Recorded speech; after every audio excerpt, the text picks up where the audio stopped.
You need to divide your assets and you need to move on just to stop the bleed of the money. It's about the emotional trauma that you're creating in your life and in your children's lives.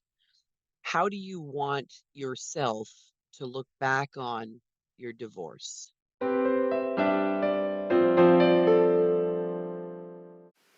Divorce can be emotionally and financially overwhelming.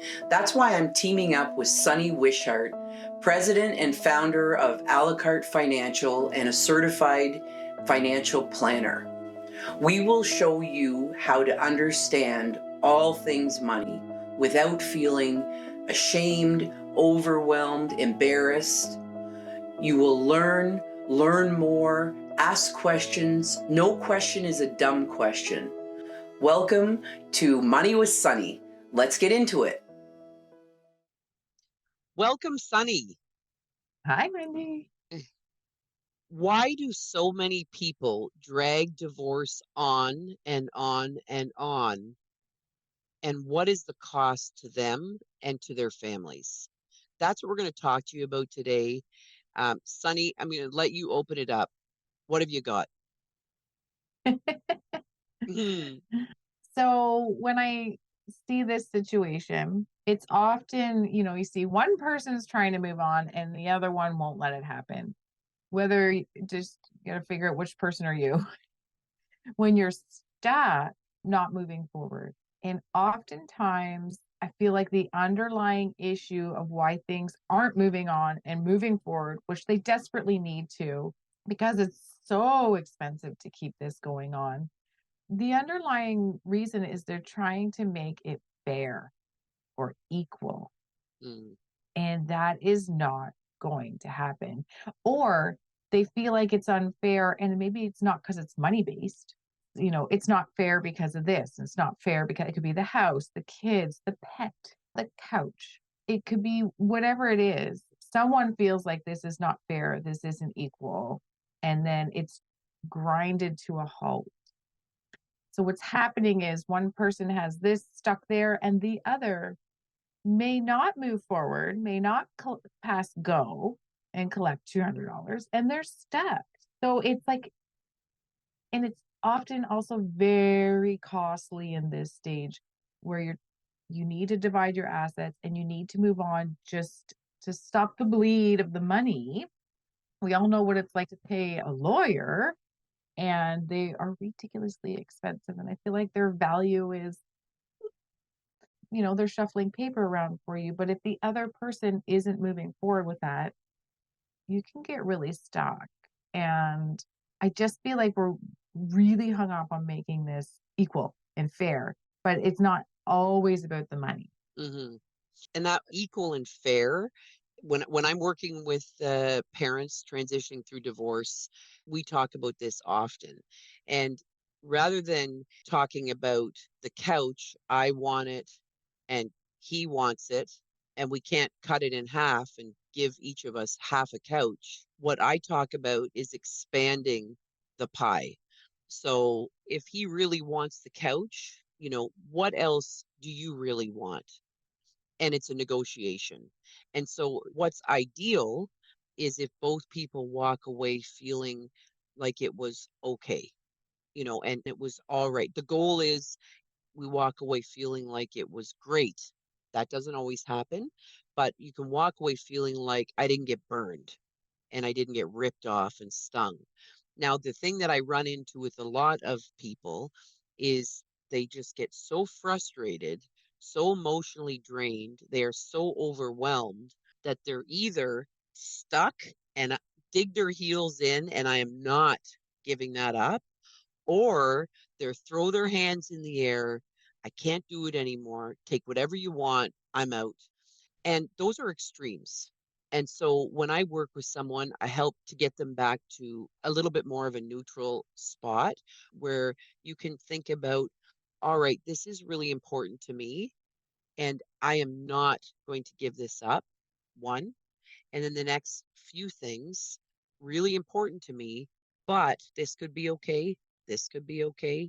This could be okay. This could be okay. So we have discussion around how to move this forward more efficiently and more quickly, because every day and every month that your divorce goes on will cost you more money. And the last thing that we want to see is financial devastation at the end of a divorce. That's not fair. So if you want to talk about what's not fair, that will kill you. And it kills a lot of people because they get stuck and they're not going to give it up and they're not going to give in because that's how they feel, give in, when in fact it's not give in, it's negotiation. And it's increasing the pie so you get what you want. He or she gets a little bit of what she wants and he wants, and it's a bit of a give and take and give and take, give and take until you come to some kind of an agreement, which should happen sooner than later. So when you see this happening, Sunny, and you see a person on the path to financial devastation or to like, why are you're just burning through your money unnecessarily. What kind of conversations do you have and what do you suggest that he or she do? Well, it's definitely not a linear thing. Everyone has their own. I've seen it where they're the ones trying to move on and it's the other person. So they're at their mercy. And like you say, financial devastation. Yeah, we're going to paint the picture of bankruptcy. We're going to paint the picture of your house being taken away because that's where it's going. And I know it's ugly, but if you're stuck, we just need to look at it and say, first of all, it's super common to file for bankruptcy after divorce. That is not an uncommon thing. And that's okay as your clean slate. I never want anyone to feel bad about that if, for no fault of your own, it's come to that. The other thing I've seen that I actually really struggle to deal with is when I've seen this in a couple of extreme circumstances where they're fighting for custody of the children because they feel the other parent's unfit. Mm. And I've seen that with a family, and it started when the child was 4. And every 5 years, they refinanced their home to keep paying for the custody battles. And it never ended. The child aged out. It went on until the child aged out. They just felt they did not want the kid at that other house. And I've seen it in another case where people were a little more fortunate and they had the funds to fight harder, but it was over $1 million in costs getting primary custody. But they really felt that other person was unfit. And you think, well, this isn't about money anymore. It's about your kid's safety. And, this is very important. Let's figure this out. So it depends on where you're at, who is the one at the mercy of the other person, who is the one creating the roadblocks, and Mhm. which one I'm sitting in front of. And if So you're listening to this and domestic violence or interpersonal violence is part of your home and household, then you need to reach out to your local shelter. You need to reach out to authorities. And we will put some phone numbers underneath this video that you can reach out to because that's a different conversation. If safety is truly a concern, then that is your number one and only priority right now. But for everyone else, where you just don't like each other, you don't like him or he doesn't like you, or vice versa, then I'd like you to think about what you're really doing to yourself, to your children, to your spouse, soon to be ex-spouse, and your family by dragging this on and on and on. And like Sunny said, it's not just money. If you have lots of money, you can spend lots of money. If you have some money, you can spend some money. And money's a resource. You can make money. It's about the emotional trauma that you're creating in your life and in your children's lives. How do you want yourself to look back on your divorce?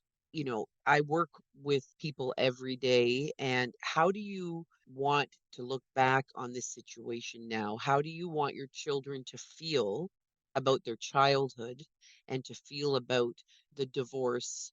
Do you want them to look at it as a tragedy or as an adjustment in your family? and they still feel all the love and everything's okay. You can do that. So if that's how you've been handling things the last couple of years, it's okay. You can change it right now. If you've done some things that you're not so proud of, no problem. Who hasn't? You can change it right now. If you realize that you want to do divorce better, you can. And you can reach out to people like Sunny and myself, and you can get help, and you can hear stories about other women and other men who have worked through divorce, and they have families that are loving, they have families that care, everything's been okay, they've created new relationship with one another, and it can all just change just like that if you wanted to. So money is can be devastation in divorce, and the emotions in divorce can really hurt you and really hurt your family and your children. What advice would you give to someone? Let's say Sunny, she comes to you and she has an income and she has some money. They have some family money, but you can see that unnecessary money is being spent on the divorce proceedings. And you can kind of see how you can help them. And you can kind of see that this doesn't need to be happening. How can we help her think about this a little bit differently and maybe uh, shift a perspective here? Sometimes it comes down to needing them to come to it on their own, which you can do through painting the picture. Mm, So, in a case like that, I would say, if you lost it all, this is what it looks like for you. And mhm, sometimes it's like ripping the band-aid, like this is what it would look like. You would, the house sells, you get half. Let's paint that picture and let's do a worst case scenario just so you can move on, right? And then I put in, and if you keep going and you keep trying to go for this, I'd like to put in the true cost of that. Tell me the cost of your lawyer. Tell me the average invoice. Let's paint that picture for 2 more years. Let's add that up.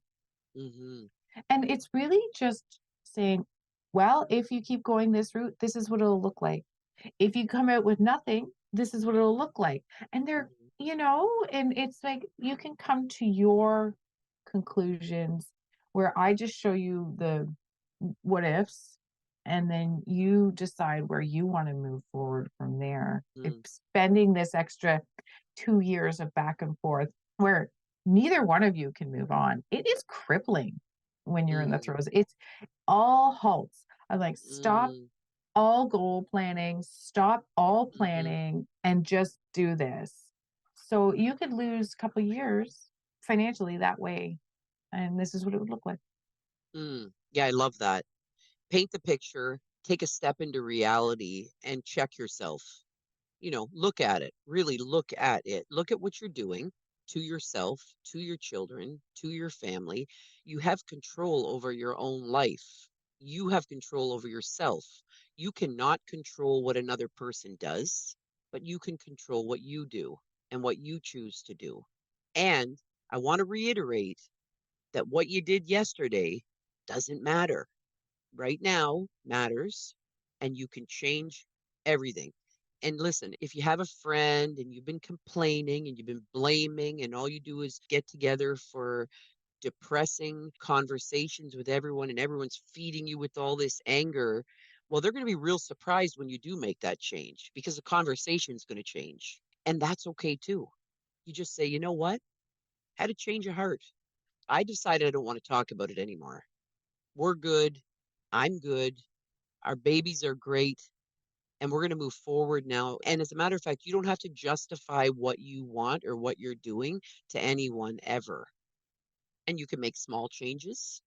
You don't have to do everything differently, but it is going to require some work. It is going to require you to think about things differently, look at your situation realistically, step into your reality, and just decide who you want to be during this difficult time, and how you want to be 3 years from now, and how you want to look back on your divorce, and how proud you want to be about how you handled things.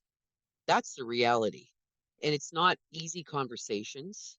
And you might cry a little bit about the way you handled some things in the past, but let it go. Everybody messes up. I mean, that's how we learn. That's how we grow. And then phone Sunny, create a few plans, and decide how you're going to do it differently. I think those are great takeaways. I mean, I'm here to help parents transition through divorce with grace, with love, with clarity, and with an understanding that how you are handling your situation now and who you are choosing to be right now is important. And it is worth taking some time to think about. Sunny, some last words. Your words are really powerful. I love them. I think that yours are the most important takeaways here. Yeah, we care about you. We both do. We know this is a challenging time. We know that this is difficult. Divorce is not easy. I have transitioned through divorce myself, and it's not easy, but there are better ways of doing it and less than better ways of doing it. And there are a whole bunch of things that you can do right now to change the crummy situation that you might be in. It's not hopeless. There's so much hope. There's so much you can do. So that's what we want to bring to you today. And it was great chatting with everyone. Always great to chat with you, Sunny. Money with Sunny. We will help you all the way. We're here for you. We love you. You're important. And until next time, have a great rest of your day.